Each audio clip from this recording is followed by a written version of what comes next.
والصلاة والسلام على سيد المرسلين أما بعد فأعوذ بالله من الشيطان الرجيم بسم الله الرحمن الرحيم قال الله تبارك وتعالى في القرآن المجيد يوصيكم الله في أولادكم وقال رسول الله صلى الله تعالى عليه وسلم من صلى علي صلاة صلى الله عليه بها عشر او كما قال رسول اللہ صلی اللہ تعالی علیہ وسلم۔ فرمان مصطفیٰ صلی اللہ تعالی علیہ وسلم ہے کہ جس نے مجھ پر ایک مرتبہ درود پاک پڑھا اللہ جل شانہ اس پر 10 رحمتیں نازل فرماتا ہے۔ صلو علی الحبیب اللہم صلی علی سیدنا و مولانا محمد وعلی آلہ وصحبہ وبارک وسلم۔ جس طرح کے ہم سب یہ جانتے ہیں کہ جامعۃ المدینہ کی طرف سے 12 روزہ دورہ میراث یہ جاری ہے، تو کل جو سبق ہم نے پڑھا اس کے اندر ہم نے تصحیح کے قواعد یہ پڑھے تھے۔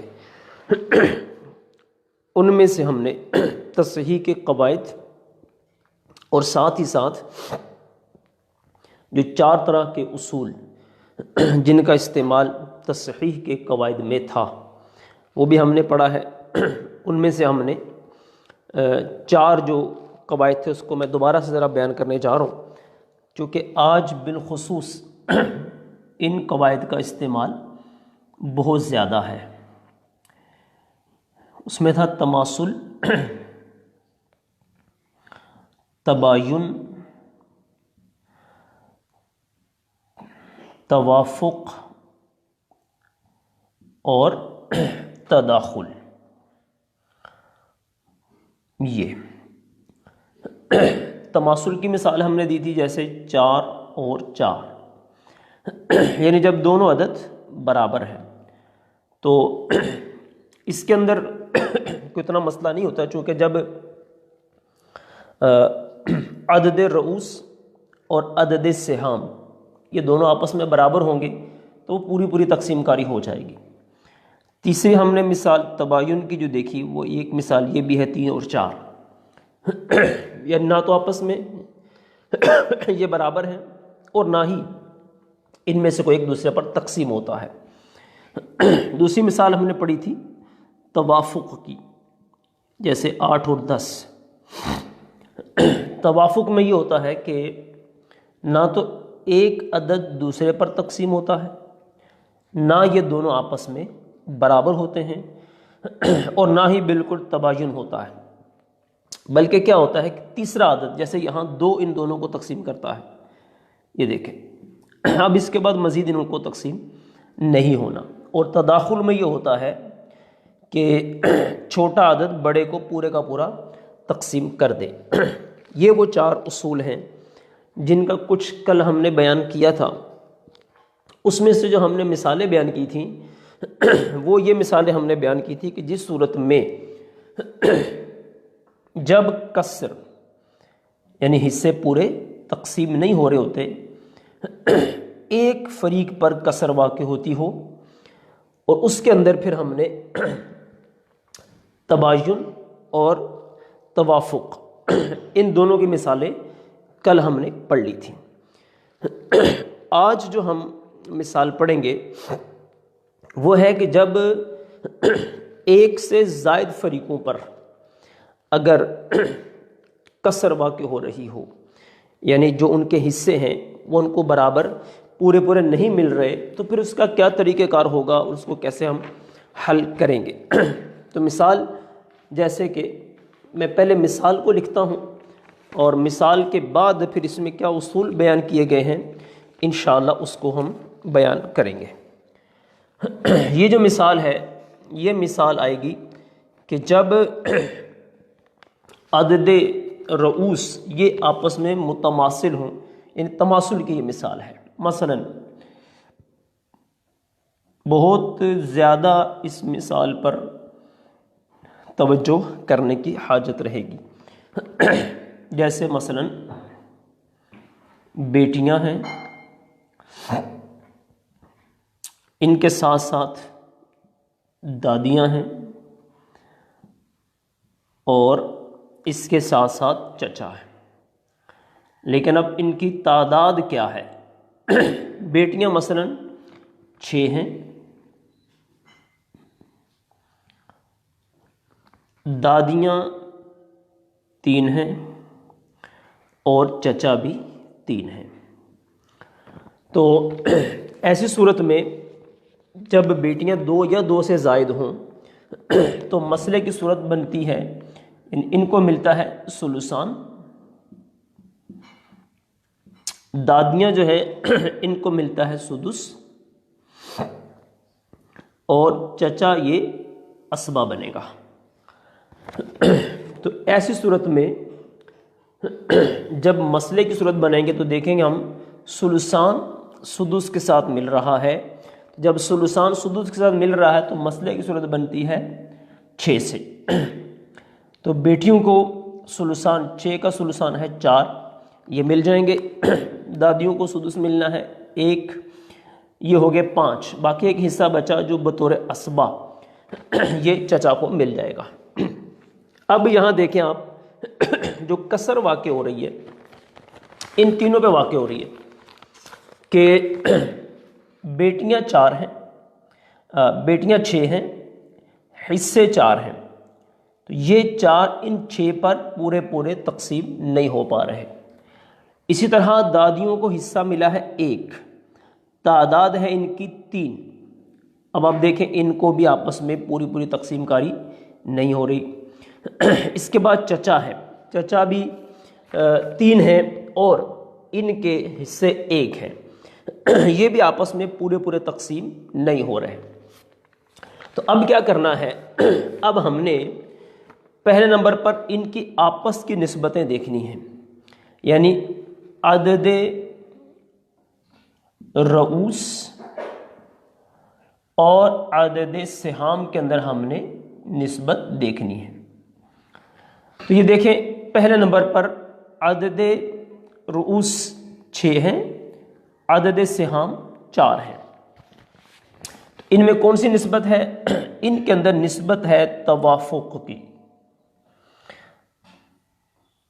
توافق یعنی 2 ایسا عدد ہے جو 4 کو بھی تقسیم کرتا ہے اور 6 کو بھی تقسیم کرتا ہے۔ تو اب 6 کا عدد وفق وہ 3 ہے، تو یہ 3 یہاں پر ہے اس کا عدد وفق۔ تو اس کے بعد دیکھیں دادیاں اور یہ 3 ہے، یہ 1 ہے، ان کا آپس میں تباین ہے، یہ نسبت تباین کی ہے۔ جب یہ تباین کی نسبت ہے تو یہ اپنی جگہ پر 3 کا 3 قائم رہے گا۔ اس کے بعد اسبا، اس میں دیکھیں چچا 3 ہیں اور حصہ 1، ان کی آپس میں نسبت کیا ہے؟ تباین کی ہے، تو لہٰذا اس میں بھی کوئی تبدیلی نہیں آئے گی۔ اب مسئلے کی صورت کیا بنی؟ اب دیکھیں یہ بھی 3 ہے، یہ بھی 3 ہے اور یہ بھی 3 ہے۔ اب جب یہ 3 ہے اور 3 کیا ہے؟ ان کی آپس میں نسبت کو ہم نے دیکھنا ہے۔ تو ان کی آپس کی جو نسبت ہے، ان کی آپس کی نسبت یہ ہے نسبت تماثل، یعنی یہ سب آپس میں متماثل ہیں۔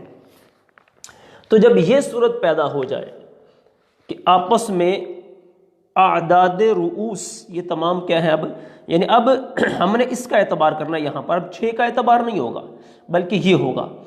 تو اعداد رؤوس یہ بھی 3، یہ بھی 3، یہ بھی 3، ان کی آپس کی نسبت کو ہم نے دیکھا تو یہ نسبت ہے آپس میں متماثل کی۔ تو جب یہ صورت پیدا ہو جائے گی تو کسی بھی ایک کے حصے کو اوپر آپ ضرب دے دیں، یہ بن گیا 18 تصحیح۔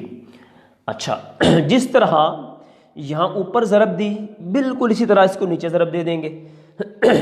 4 کے ساتھ ضرب دی تو یہ ہو گیا 12، یہ ہو گیا 3 اور یہ بھی ہو گیا 3. تو اب آپ دیکھیں کیا حصے برابر ہوئے یا نہیں. بیٹیاں 6 ہیں تو اب ہر بیٹی کو 2 مل جائیں گے، 2 لاکھ، تو اس کا حصہ پورا ہو گیا. دادیاں 3 ہیں، حصے بھی 3 ہیں، ایک ایک ان کو مل جائے گا 1 لاکھ. اسی طرح چچا بھی 3 ہے، حصے بھی اب 3 ہو گئے تو ان کو بھی مل جائے گا 1 لاکھ.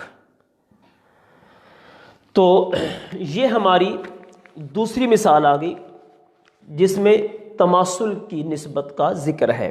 کل ہم نے توافق کی نسبت پڑھی تھی جب ایک فریق پر کسر واقع ہو رہی تھی، اور پھر اس کے بعد ہم نے تباین کی نسبت کو پڑھا تھا، اس کا بھی طریقہ کار کل بیان کر دیا تھا. اور آج جو ہم نے پڑھا ہے یہ پڑھا ہے کہ جب کسر ایک سے زائد افراد پر واقع ہوگی تو اس وقت اس کا طریقہ کار کیا ہے. سب سے پہلے ہم نے اعداد رؤوس اور اعداد سہام کے اندر نسبت کو دیکھنا ہے. تو یہاں ہم نسبت کو دیکھنے کے بعد یہ ہم نے ان کی ایک نسبت آپس میں نکالنی ہے.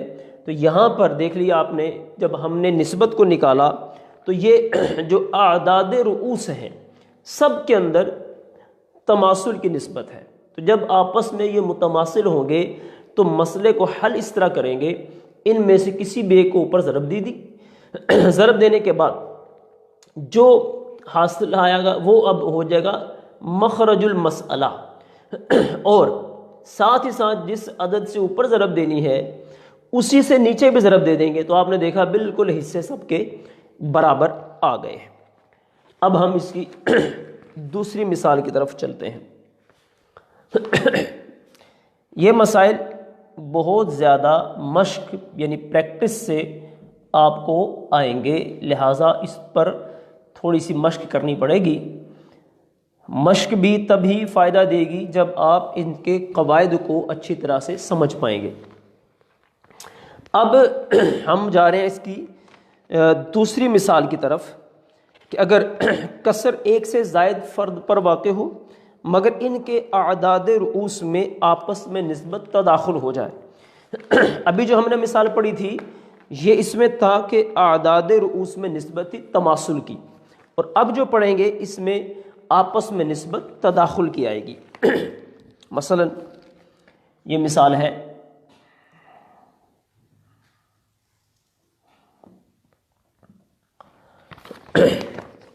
بیویاں ہیں مثلا 4،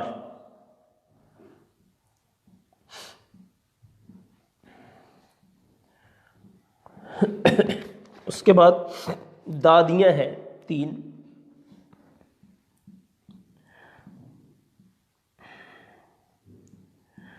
اور ان کے ساتھ چچا ہے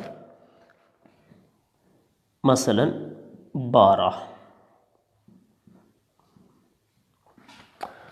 تو سب سے پہلے تو اسی اصول کے مطابق ہم نے مسئلہ بنانا ہے. تو یہاں بیویوں کو ملنا ہے ربع چونکہ اولاد نہیں، دادیوں کو ملے گا سدس، اور چچا اسی طرح اسبا کہلائیں گے. ربع اور سدس آپس میں ملا ہے تو مسئلے کی صورت سیدھی سی بات ہے وہ بنے گی 12 سے.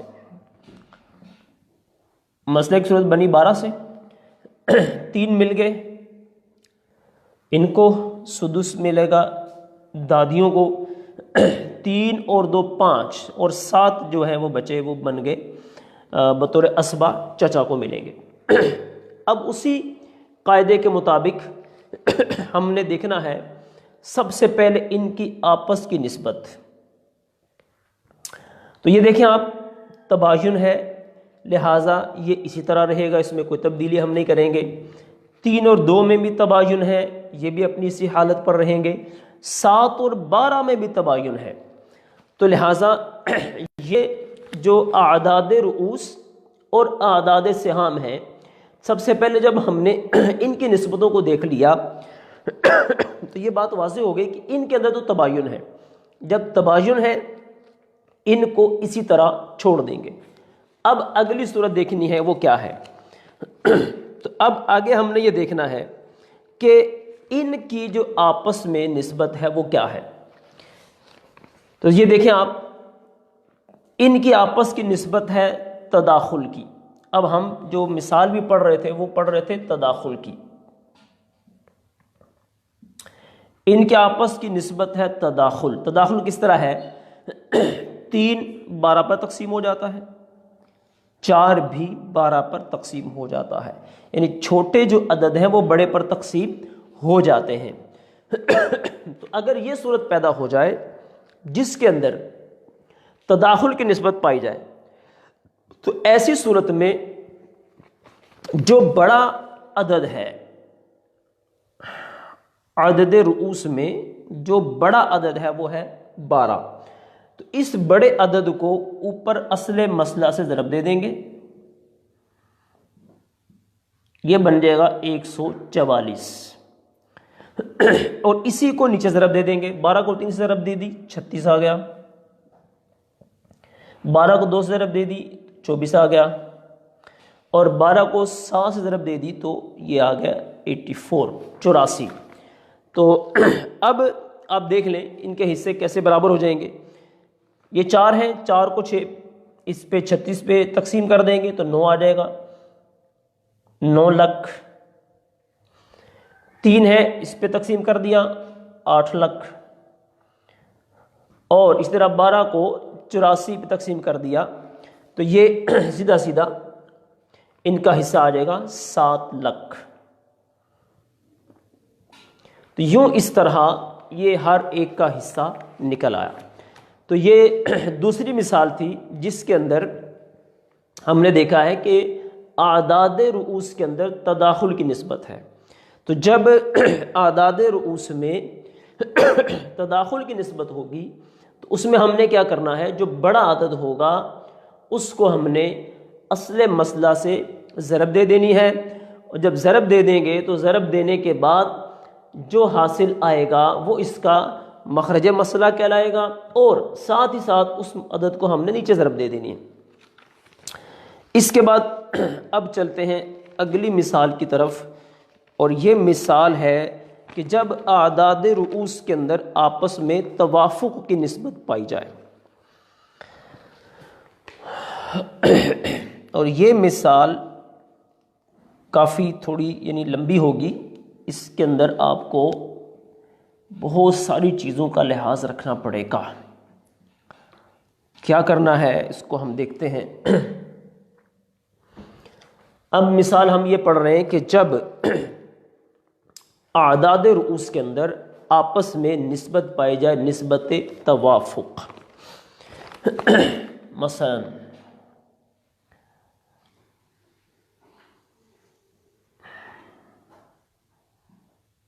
اسی طرح بیویاں ہیں مثلا 4،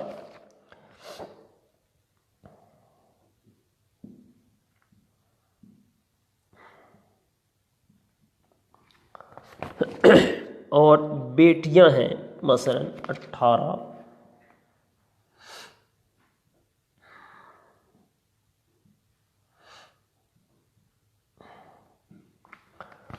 اس کے بعد دادیاں ہیں مثلا وہ ہے 15. اور اس کے ساتھ ساتھ چچا ہیں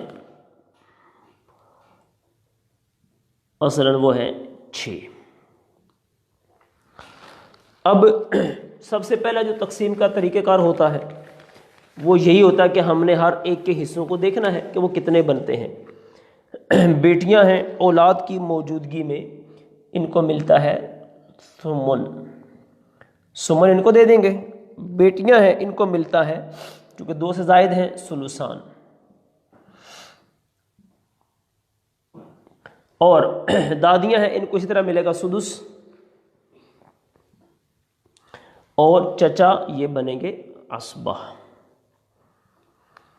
تو دیکھیں ثمن ثلثان کے ساتھ مل گیا ہے، ثمن سدس کے ساتھ مل گیا ہے، تو مسئلے کی صورت بنائیں گے ہم 24 سے.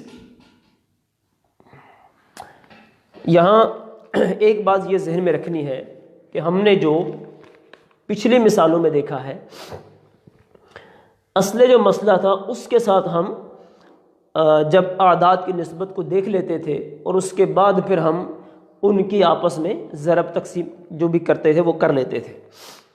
تو اس میں اگر کوئی مسئلہ ہو اول والا، تو اول والے مسئلے کے اندر اصل مسئلہ کی جگہ چونکہ اول والا ہوگا، تو پھر جو تصحیح کے بعد جو اپنا نسبتیں دیکھنے کے بعد جو ضرب دیں گے پھر ہم اس کو ضرب بھی اس اول والے مسئلے کی جو ایک عدد آئے گا اس کے ساتھ دیں گے.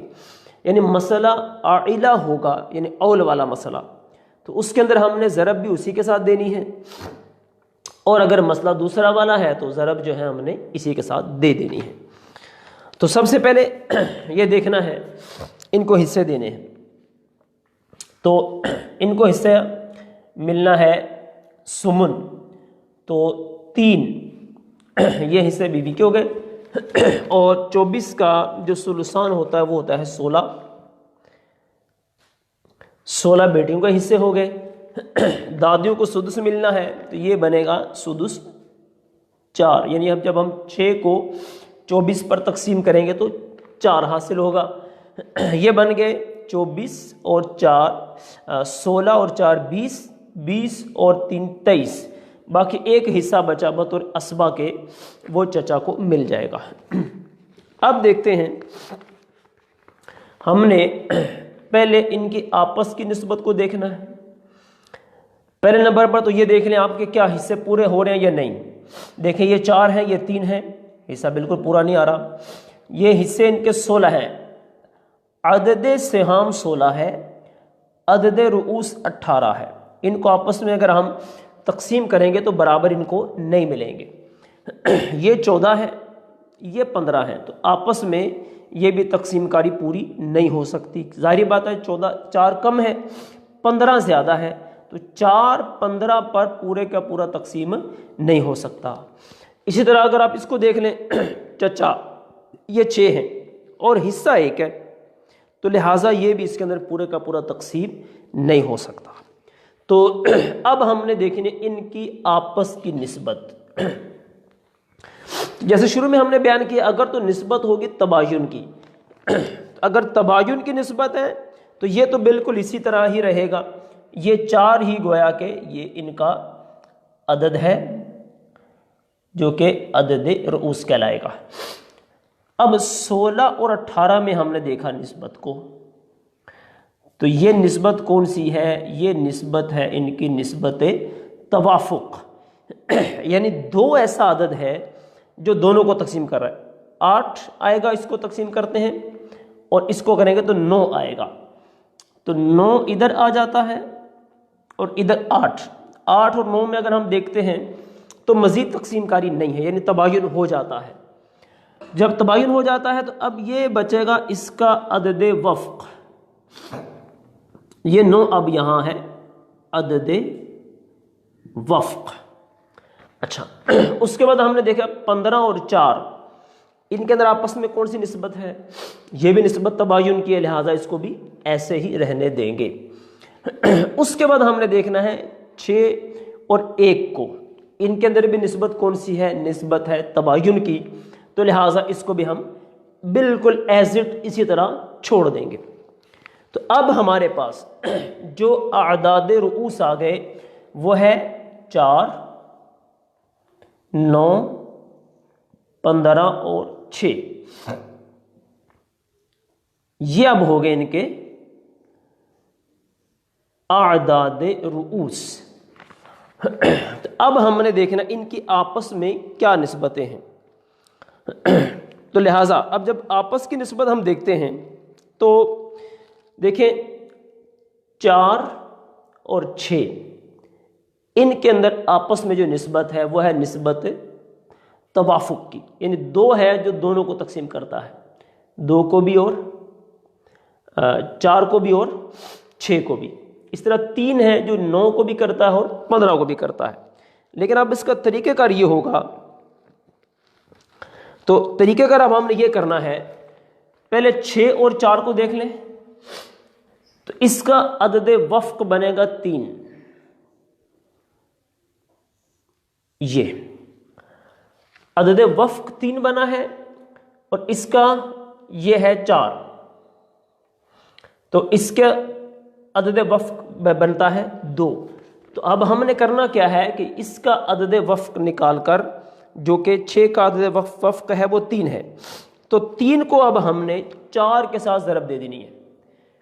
3 کو 4 سے ضرب دے دی، یہ حاصل ہوگا ہمیں 12۔ اچھا، اس کے بعد اب ہم نے دیکھنا ہے، اب ہمارے پاس عدد رؤوس کیا بنے؟ 12، 9 اور 15۔ اب ہم نے آپس میں دیکھنا ان کی نسبت کو کیا ہے۔ ان میں سے 9 اور 12 کی نسبت دیکھی، 9 اور 12 کی نسبت، یہ کون سی نسبت ہے؟ یہ ہے توافق بالثلث، یعنی 3 جو ہے وہ 9 کو بھی تقسیم کرتا ہے اور 12 کو بھی تقسیم کرتا ہے۔ تو اب ہم یہ کریں گے، وہ جو 3 کا عدد ہے تو توافق بالثلث ہے، تو 9 جو ہے اس کا عدد وفق ہم نکالیں گے، وہ عدد وفق اس کا بنے گا 3۔ اب آپ یہ بات ذہن میں رکھنی ہے، چونکہ اس کو یہ ایک دفعہ ضرب ہو کر ہمارے پاس آ چکا ہے، لہٰذا اب اس کو مزید نہیں چھیڑنا ہے، اس کو ایسے چھوڑیں گے ہم۔ تو 3 عدد وقف نکلا ہے، تو اب اس 3 کو اس 12 سے ضرب دے دینی ہے، تو یہ حاصل ہوگا ہمیں 36۔ جب 36 حاصل ہو گیا تو اب دیکھنا ہم 36 اور 15 کی آپس میں کیا نسبت ہے۔ تو 36 اور 15 کی جب ہم نے نسبت دیکھی، 36 اور 15 ان کی آپس کی نسبت ہم نے دیکھی، تو یہ نسبت یہ بنتی ہے نسبت توافق کی، اور 3 کا عدد جو ہے وہ ان کو تقسیم کرتا ہے۔ تو اس کا 3 5 آتا ہے اور اس کا 12 آتا ہے، تو عدد وفق نکلا اس کا 5 نکلا۔ اس 5 کو اب اس 36 سے ہم نے ضرب دینی ہے، تو یہ حاصل ضرب ہمارے پاس آئے گا 180۔ اب یہ جو حاصل ضرب ہمارے پاس ہمیں حاصل ہو گیا ہے، اس حاصل ضرب کو اس کے ساتھ ہم نے ضرب دیں گے جو ہمارے پاس مخرج مسئلہ ہے۔ جب اس کے ساتھ اب ہم اس کو ضرب دیں گے تو حاصل ضرب جو ہمیں حاصل ہوگا، اس کو تھوڑا سا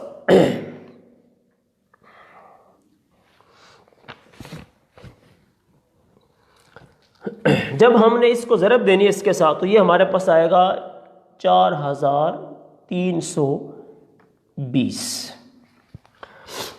تو جس طرح ہم نے اس کو یہاں ضرب دی ہے، ساتھ ہی نیچے بھی ضرب دے دیں گے ہم۔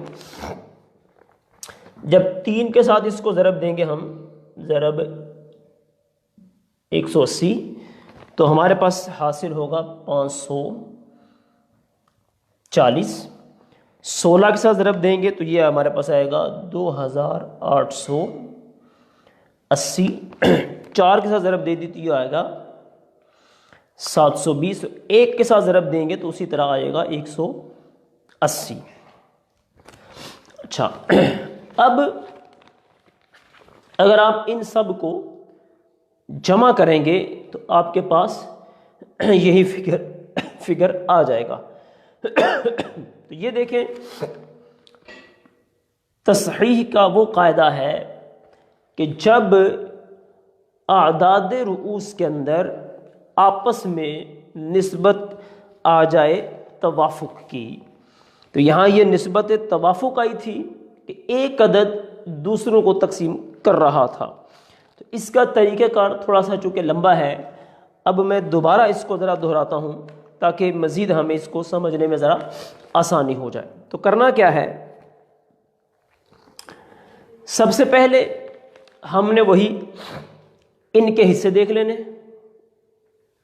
تاکہ پتہ یہ چلے کہ اصل مسئلہ کس سے بنے گا۔ اصل مسئلہ بن گیا، اب ان کو حصے دے دیے، یہ دیکھیں 3 آ گیا، 16، 4 اور 1۔ اچھا، اب اس کے بعد ہم نے عدد رؤوس اور عدد سہام ان کی آپس کی نسبتوں کو دیکھنا ہے، اور یہ نسبتیں آپ نے ہر جگہ ہی دیکھنی ہیں، جہاں جہاں بھی یہ تصحیح کا قاعدہ ہوگا اور کسی فریق پر کسر واقع ہو رہی ہوگی تو وہاں پر آپ کو اسی طریقہ کار کے مطابق پہلے آپس کی نسبتوں کو دیکھنا ہے۔ تو یہ دیکھیں، آپ نے آپس کی نسبتیں دیکھی، تباین ہے ویسے چھوڑ دیا۔ پھر ان کو دیکھا، اس میں توافق ہے، تو اس کا عدد وفق نکال لینا ہے، وہ نکال لیا ہم نے 9۔ پھر ان کو دیکھا، تباین ہے ویسے چھوڑ دیا۔ پھر اس کو دیکھا، ان کا بھی آپس میں کیا ہے، تباین ہے، ان کو بھی ویسے ہی چھوڑ دیا۔ اب اس کے بعد ہمارے پاس جو عدد حاصل ہوں گے ان کو دیکھ لینا ہے۔ تو ان کے اندر جو عدد ہمیں حاصل ہو رہے ہیں یہ حاصل ہوئے، اب ان کے آپس کی نسبتوں کو دیکھنا ہے۔ تو پہلے ہم نے دیکھا 4، ان چھوٹے سے شروع کیا ہم نے، 4 اور 6، تو اس کا عدد وفق نکلا ہمارے پاس 3۔ 3 کو 4 سے ضرب دے دی تو یہ آ گیا 12۔ اگر ہم اس کا عدد وفق نکالیں مثلا 2، تو پھر ہمیں 6 سے ضرب دینی پڑے گی، تو دونوں صورتوں میں حاصل ہمیں 12 ہی ہوگا۔ جب 12 آ گیا، پھر ہم نے 12 کی اور 9 کی آپس کی نسبت کو دیکھ لیا۔ وہ اس میں ہم نے دیکھا کیا ہے، تو عدد یعنی اس میں بھی توافق آیا، اور توافق بھی ثلث آیا، 3 آیا۔ تو 12 اور 3 4 حاصل ہوا تھا، یعنی 12 کا عدد وفق ہمیں ملتا وہ ملے گا 4۔ 4 کو 9 سے ضرب دے دی، وہ آ گیا 36۔ پھر 36 کی اور 15 کی آپس کی نسبت کو ہم نے دیکھا، تو وہ آپس کی نسبت ہمیں یہ بھی ملی ہمیں توافق بالثلث، یعنی 3 کے اوپر 15 بھی تقسیم ہو رہا ہے، 36 بھی تقسیم ہو رہا ہے۔ تو پھر ہم نے اس کا عدد وفق نکالا 15 کا، وہ ملا ہمیں 5۔ 5 کو جب ہم نے 36 کے ساتھ ضرب دی تو ہمیں حاصل ہوا 180۔ تو اس 180 کو ہم نے پھر ضرب دینی ہے اصل مسئلہ سے، اصل مسئلہ سے بھی ضرب دینی ہے، ساتھ ہی نیچے والے حصوں سے بھی ضرب دینی ہے۔ جب یوں ہم نے یہ اس طریقے کار کے مطابق کیا تو آپ نے دیکھا یہ تمام فریقین کو اپنا اپنا حصہ وہ مل گیا ہے۔ تو جیسے میں نے پہلے کہا، توافق والی یہ جو صورت ہے اس میں ظاہری بات ہے تھوڑا سا ضرب تقسیم زیادہ ہے، تو لہٰذا قاعدے کے مطابق اگر آپ چلتے رہیں گے تو کہیں پر بھی انشاءاللہ کوئی پریشانی نہیں آئے گی۔ کسی بھی جگہ پر اگر ذرہ برابر بھی قاعدہ تھوڑا سا ادھر ادھر ہو گیا تو آپ کا سارا مسئلہ ہی خراب ہو جائے گا، اور آپ اس کو بار بار حل کرنے کے باوجود بھی آپ کو بالکل نہیں سمجھ میں آئے گا کہ یہ کیا ہو رہا ہے، مسئلہ ہم سے حل کیوں نہیں ہو رہا۔ تو جب بھی کبھی مسئلہ حل کرنے میں کوئی پریشانی آئے یا درست نہیں ہو رہا تو آپ اس کے اصولوں کو دیکھیں، قوانین کو دیکھیں۔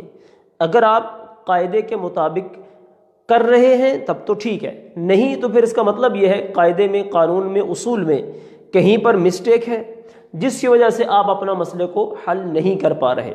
تو لہٰذا بار بار اس کی مشق کرنی پڑے گی، تب جا کر آپ ان مسائل کو حل کر پائیں گے۔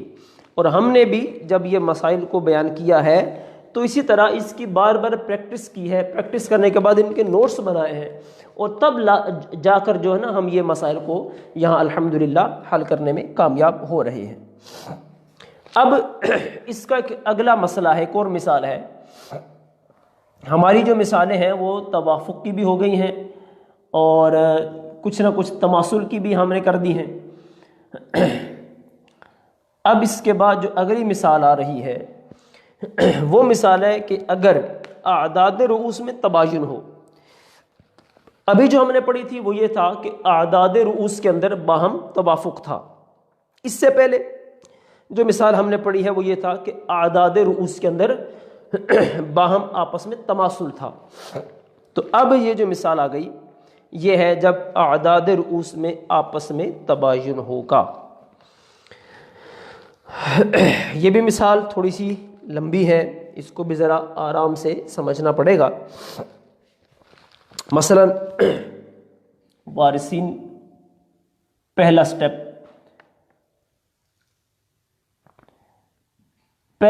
ہے کہ اس کے اندر دیکھنا ہم نے وارثین کیا ہے۔ مثلا بیویاں ہیں،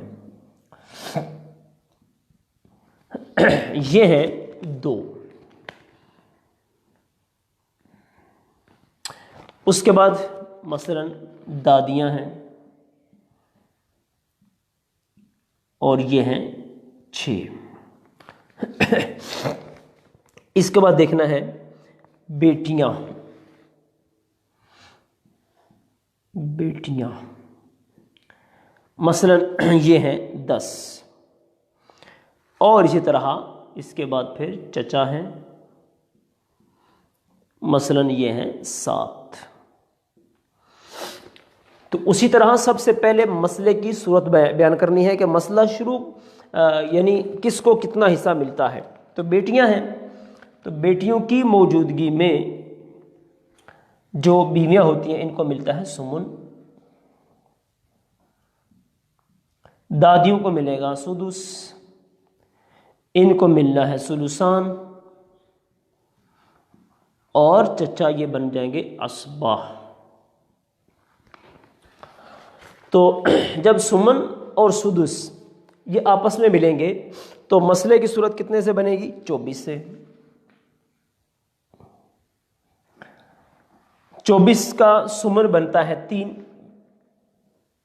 یعنی 8 کو 24 پر تقسیم کر دیں گے، 6 کو تقسیم کیا تو 4، سلسان 24 کا آتا ہے 16، 20، 23 اور باقی ایک بچا بطور اسبا چچا کو مل گیا۔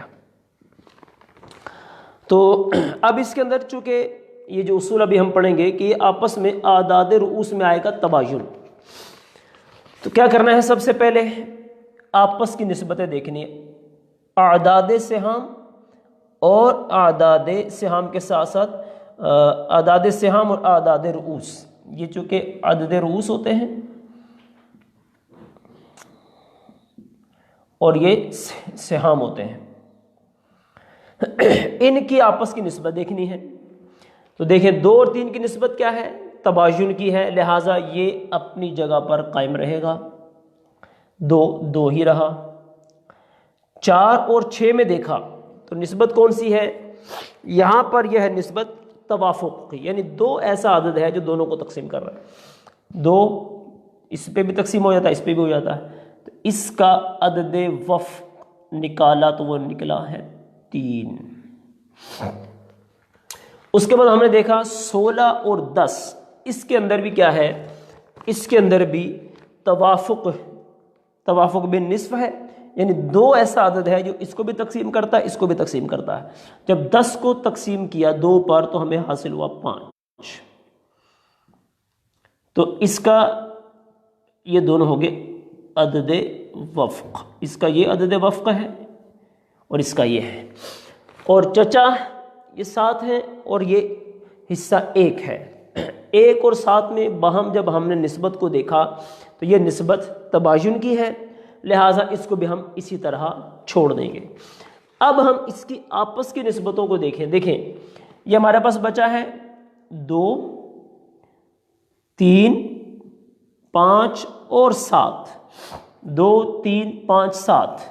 اب آپ دیکھیں ان کے اندر آپس میں کوئی نسبت کوئی نہیں، ایک ہی نسبت ہے، ان سب کے اندر نسبت ہے نسبت تباین، یعنی جو آپ کے اعداد رؤوس آئے ہیں وہ آئے ہیں 2، 3، 5 اور 7، یہ ہے اعداد رؤوس۔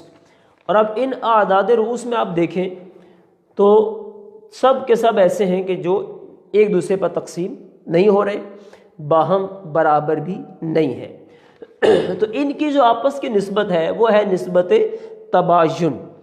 تو لہٰذا اب جو نسبت تباین ہے اس کا طریقہ کار یہ ہوگا کہ ہم نے ان کو آپس میں ضرب دے دینی ہے۔ اس کا آسان یہ قاعدہ ہے، باہم جب یہ صورت بنے گی تو ان کو آپس میں ہم نے ضرب دے دینی ہے۔ تو اب ان کو آپس میں ضرب دے، 2 کو 3 سے ضرب دی تو 6 حاصل ہوا، 6 کو 5 سے ضرب دی تو 30 حاصل ہوا، اور جب 30 کو 7 سے ضرب دی تو 210 حاصل ہوا۔ تو ان کو آپس میں ضربے دینے سے ہمیں جو عدد حاصل ہوا وہ ہے 210۔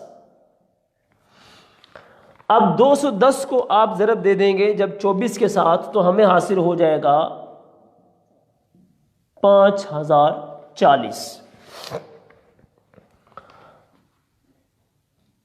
تو مسئلہ ہمارا حل ہو گیا، لیکن اب تھوڑا سا میں اس کو دہرا دوں کہ اسی قاعدے کے روح سے پہلے ہم نے آپس کی نسبت دیکھنی ہے، عدد رؤوس اور عدد سہام، ان کے آپس کی نسبت دیکھیں۔ اگر تو ان کی نسبتوں کے اندر تباین آ رہا ہے تو آپ اس کو بالکل نہیں چھیڑیں گے، ایسے ہی چھوڑ دیں گے۔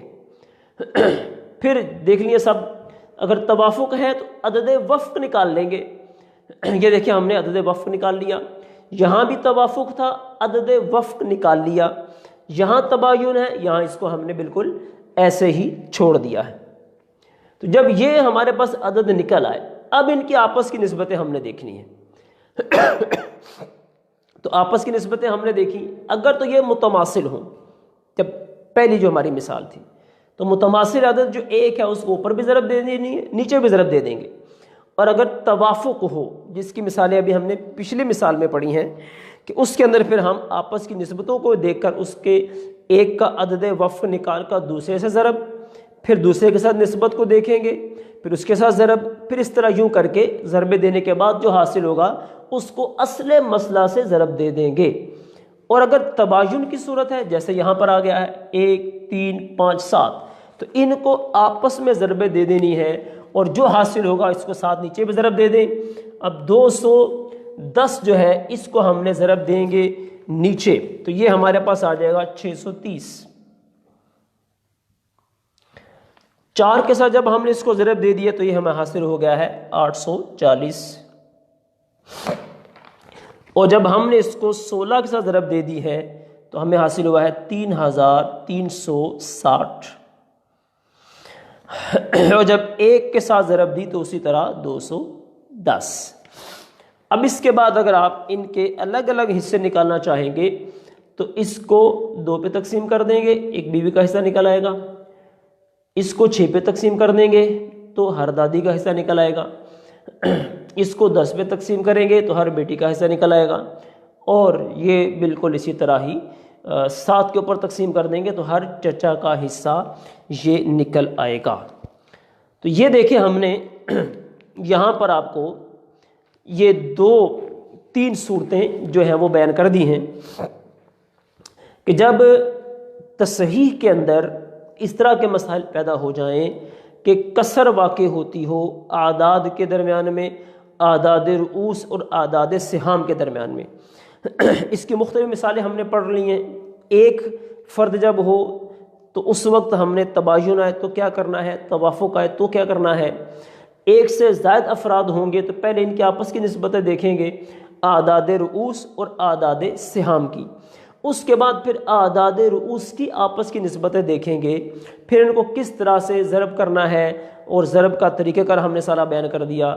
آخر میں آ کر پھر آپ نے اس کو اصل مسئلہ سے ضرب دینی ہے، اصل مسئلہ سے ضرب دینے کے بعد پھر اسی عدد کو آپ نے نیچے ضرب دینی ہے۔ انشاءاللہ اس طرح تمام جتنے بھی ورثہ ہیں ان میں سے ہر ایک کا حصہ انشاءاللہ وہ پورے کا پورا نکل آئے گا۔ اس بات کو میں پھر دوبارہ سے دہرا رہا ہوں کہ دیکھیں اگر کبھی بھی مسئلہ حل نہیں ہو رہا تو آپ نے قواعد کو دیکھنا ہے، اصول کو دیکھنا ہے۔ اصول سے تھوڑا بھی ہٹیں گے تو مسئلہ کہیں کا کہیں چلا جائے گا۔ اچھا، اب آپ یہ دیکھیں کہ یہ جو کسر واقع ہو رہی ہے اس کے اندر 3 فریق تقریباً ہم نے دیکھے ہیں جن میں مختلف جگہوں پر یہ کسر واقع ہوتی ہے۔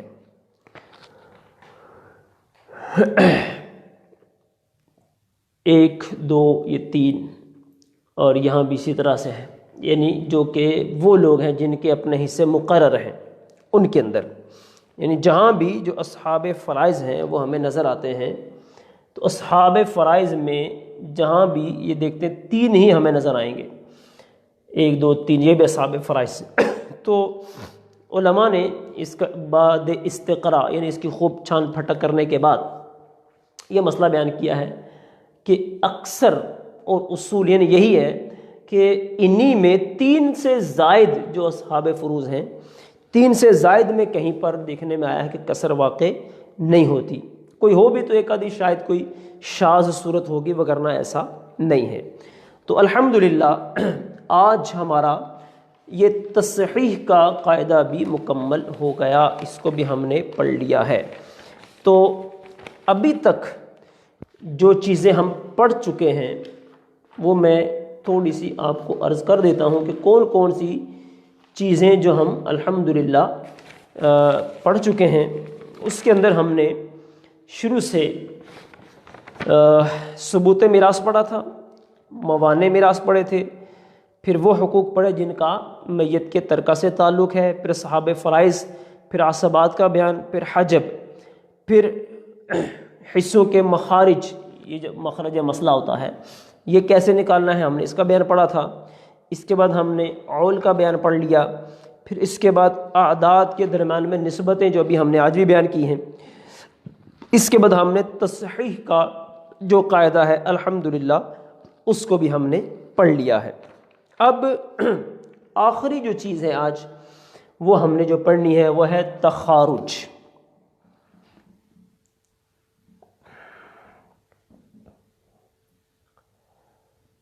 تخارج کا بیان، یہ بھی چونکہ میراث کے ہی مسائل میں آتا ہے، تخارج کا بیان۔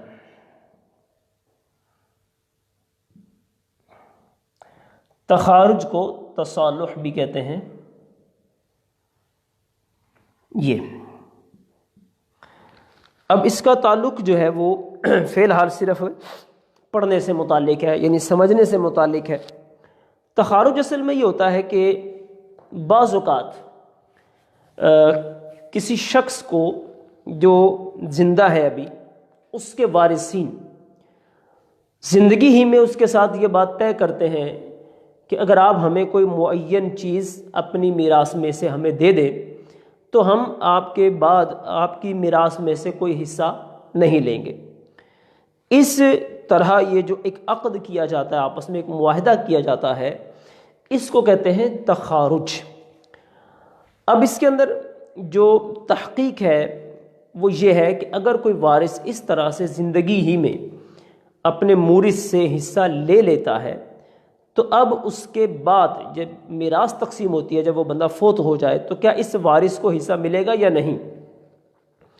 تو سید اعلیٰ حضرت رحمۃ اللہ تعالیٰ علیہ کا اس بارے میں یہی موقف ہے کہ وہ اس کو دوبارہ وہ حصہ ملتا ہے۔ تو دونوں طرح کے اس میں اقوال سید اعلیٰ حضرت علیہ رحمہ نے بھی بیان فرمائے ہیں، تو اس کی مزید آپ تحقیق کے لیے دارالافتاء اہل سنت سے بھی رجوع کر سکتے ہیں، تو کہ یعنی یہ تخارج کی صورت حقیقت میں کیا بنتی ہے۔ لیکن ابھی جو یہاں ہمارے پاس سامنے جس کتاب کے ذریعے ہم اس کو دیکھ رہے ہیں، اس کے اندر یہ ہے کہ یہ پھر بندہ بعد میں حصہ نہیں لیتا ہے۔ تو اب پھر حصوں کی تقسیم کاری کیسے کرتے ہیں؟ تقسیم کاری کا پھر بالکل آسان طریقہ ہے کہ وہ وارث مائنس ہو جائے گا، اس کا حصہ مائنس ہو جائے گا، اب جو باقی بچیں گے وہ دیگر ورثاء کا جس طرح سے حصہ بنتا تھا اسی طرح ان کو دیا جائے گا۔ یعنی یہ اس صورت میں ہوگا کہ جب وہ جو تصالح کرنے والا ہے اس کو بعد میں حصہ نہیں ملتا۔ اگر اس کو حصہ ملتا ہے تو ایسی صورت میں پھر اسی طرح سے وارثین کو دیکھ کر پورے کا پورا مسئلہ اس کو حل کیا جائے گا۔ جو طریقہ کار ہے کہ پہلے میت کی تجہیز و تکفین کا اخراجات، پھر اس کے بعد اگر اس نے قرض لیا ہوا تھا وہ ادا کریں گے، وہ پھر وصیت کو تہائی مال سے پورا کرنا ہے۔ اس کے بعد جو پھر مال بچتا ہے اس کو وارثین میں تقسیم کیا جاتا ہے۔ تو تصالح یا تخارج، اس کے اوپر فی زمانہ کیا فتویٰ ہے اس کو دارالافتاء اہل سنت سے معلوم کیا جا سکتا ہے۔ تو الحمدللہ یہاں تک آج ہم پہنچ گئے۔ ہمارے یہاں جو ویورز ہیں اسلامی بھائی، انہوں نے ہمیں ایک سوال پوچھا تھا کہ کیا آپ مناسخہ بھی پڑھائیں گے؟ تو مناسخہ بھی بالکل جب اس کا ٹائم آئے گا، ابھی انشاءاللہ امید یہی ہے کہ کل یا پرسوں کے سبق میں ہمارا مناسخہ بھی انشاءاللہ آئے گا، تو مناسخہ بھی انشاءاللہ پڑھیں گے۔ اللہ کے بارگاہ میں دعا کرتے ہیں کہ اللہ جل شانہ جو ہم پڑھ رہے ہیں سیکھ رہے ہیں اس پر عمل کی توفیق بھی عطا فرمائے۔ تو مناسخہ جو ہے اس کو پڑھنے سے پہلے جو پچھلے قوانین ہیں ان کو بھی اچھی طرح دہرانا چاہیے، اس کو بھی اچھی طرح دیکھ لیجئے گا، کیونکہ جو ہم نے آگے جانا ہے تو پچھلے جو بھی قواعد ہیں وہ ساتھ ساتھ اس کے اندر استعمال ہوں گے۔ اگر پچھلے ذہن میں نہیں ہوں گے تو اگلا ظاہری بات ہے کرنا ہمیں اس میں آزمائش ہو سکتی ہے۔ تو دعوت اسلامی کے ساتھ ہر دم وابستہ رہیے، بالخصوص اس دور میں دعوت اسلامی ایک بہت زبردست نعمت ہے ہمارے لیے، اس کے ساتھ تعاون ہر طرح کا کیجیے، مدنی عطیات دعوت اسلامی کو جمع کرائیے، انشاءاللہ آپ کے مدنی عطیات جو ان کے اصل مصرف ہیں وہیں پر اللہ نے چاہا تو استعمال ہوں گے۔ اللہ عمل کی توفیق عطا فرمائے، آمین بجاہ النبی الامین، صلو علی الحبیب صلی